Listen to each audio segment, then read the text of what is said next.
One of the most stunning archaeological discoveries of the 21st or any other century for that matter has just occurred in downtown Miami, and virtually nobody is talking about it. Hang on to your hats, folks. This video is going to blow your mind. Right in the middle of downtown Miami, they were digging, and they found something so significant that they have stopped all permitting, and all construction has ceased for the foreseeable future because of the absolute unbelievable nature of what they have dug up. It is going to make us throw out the history books. Forget rewriting them. They're going to throw them out and start again. It is absolutely amazing. Now, this is the Tequesta Indian dig site, for lack of a better term. They have found evidence now that the Tequesta Indians, who they believed lived here sometime between 3,000 and 5,000 years ago, actually lived here as far back as 7,000 years ago. And you ready for this? They have found post holes bored into solid limestone. Now, that's not what normal North American Native Americans did.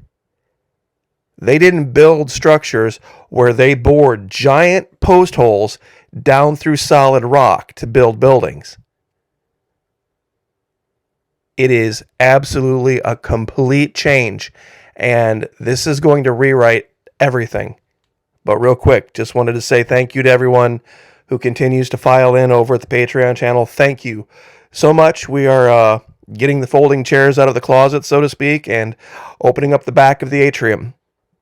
There are a lot of people showing up, and we are going to now have a great deal to talk about, because I'm sure mainstream archaeology is going to want to keep this hush-hush. It's a huge deal. There is so much demand down there in Miami for housing, for them to stop permitting, and for them to cease all construction. They found something. They found something enormous. But if you want to join us over the Patreon channel, $1 per month. That's it. One. A singular $1 per month gives you access to everything. First 90 days, walk around. Check out the videos. Have conversations with people over there. If it's not for you, fully refundable. No questions asked. Now, some time ago, talking about Antarctica, stumbled across something over on the southwest side of Florida that I thought was very, very curious. It's near this place called Mound Key, and there was a group of Indians over there called the Calusa.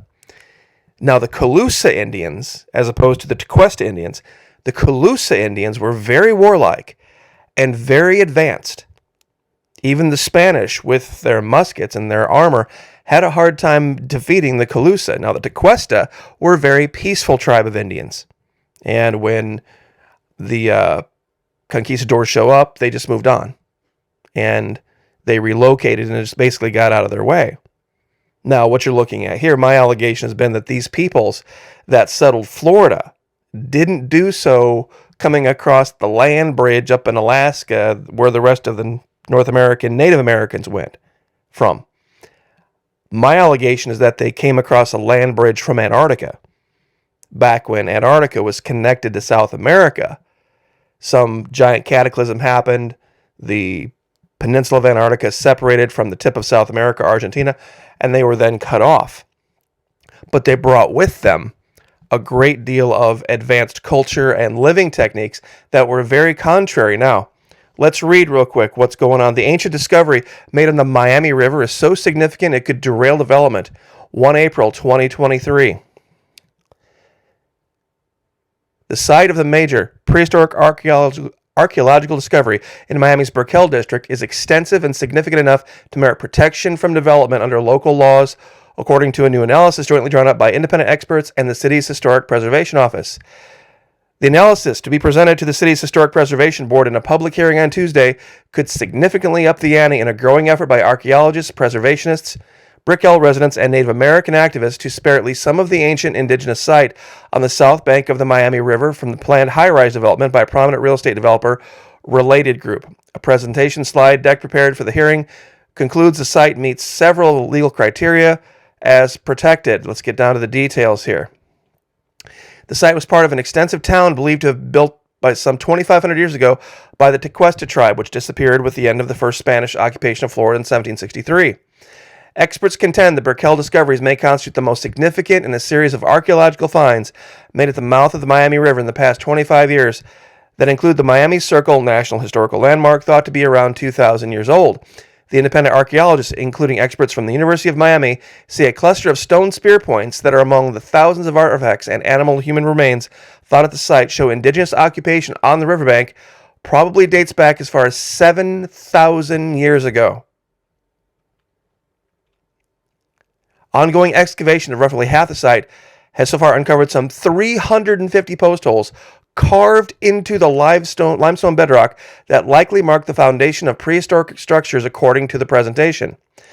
The presentation notes that the post hole patterns include one circle and possibly a second reminiscent of the Miami Circle, the ancient Tequesta foundation of a ceremonial structure that has been preserved as a state park across Brickell Avenue.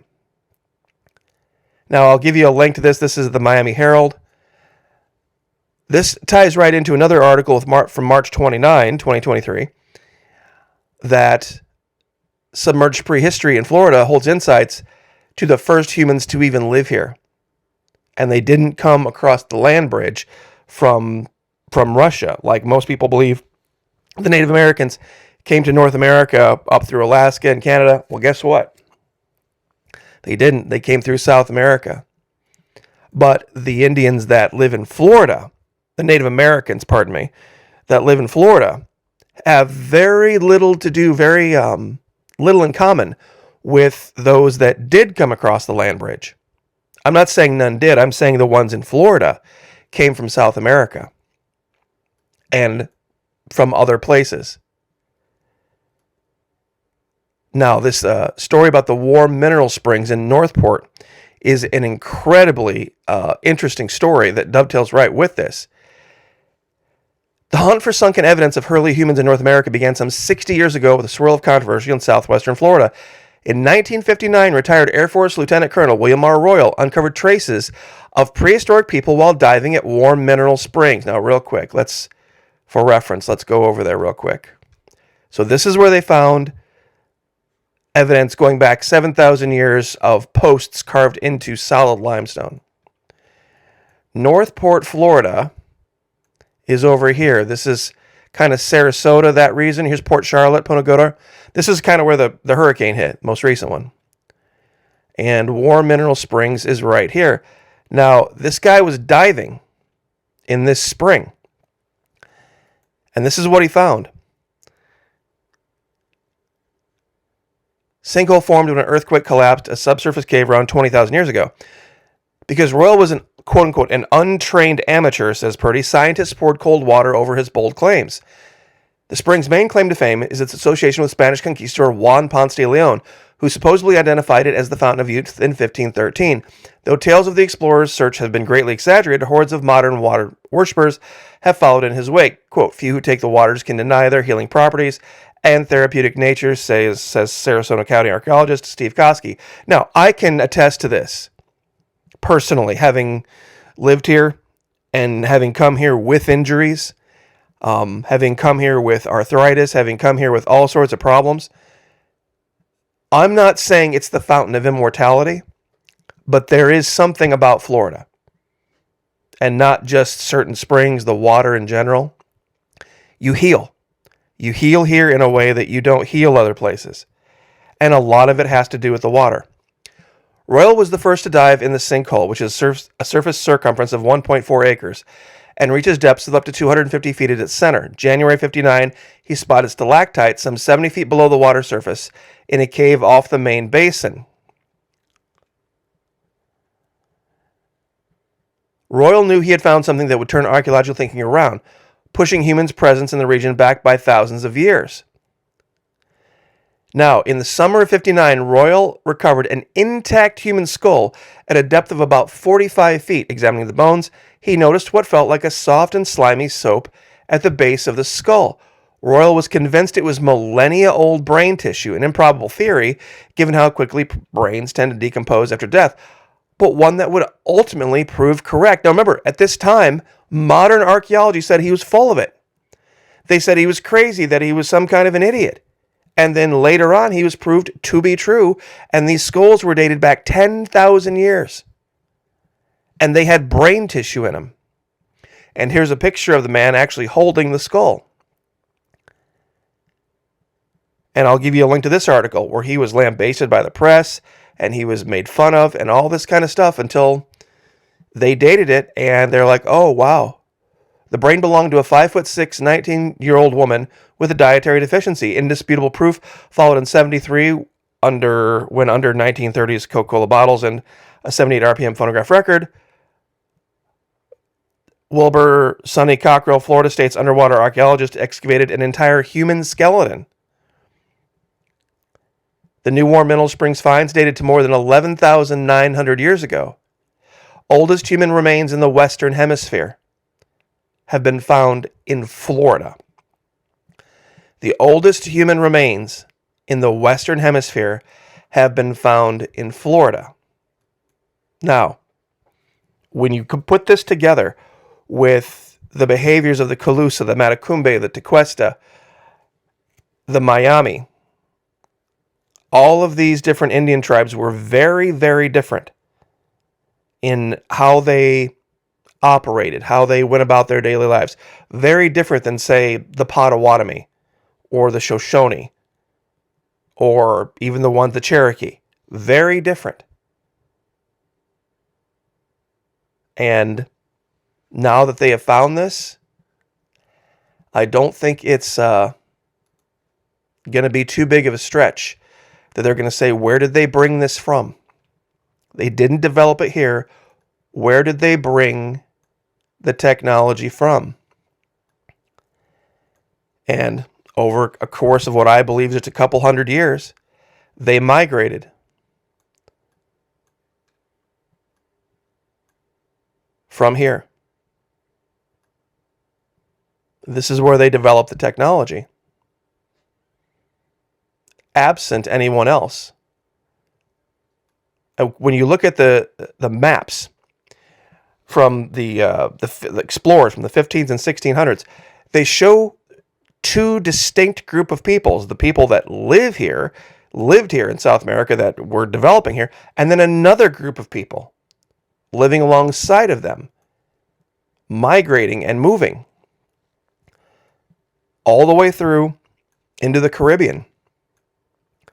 And I think this is why you see this. You see this mixture of peoples. And why you found giants in North America. I mean, where would they have come from? I mean, when you have these two incredibly distinct groups of people, no other Native Americans in North America created settlements that required post holes dug into limestone. They were living in teepees. And they were nomadic. They didn't have permanent settlements other than the ones that have been discovered now in Florida. Pardon me. So this is a big deal. This is a huge, huge deal. And then when you add in the description of Atlantis, where it was,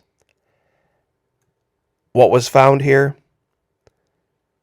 the triangle, the Bermuda Triangle, all of the different very, very strange things that have been discovered in this region, it's all going to add up to something very, very odd. And I can tell you, look, I'm not originally from Florida. My mother was born here. I wasn't. And I can tell you for sure, there is a major health difference And it's not just because it's sunny and it's warm. And I mean, I guess that might be part of it, but it's not warm year round, especially up here in northern Florida. But there's something different. It affects your health. You won't understand it until you live here for a couple of years. And you'll start to notice aches and pains and things just going away.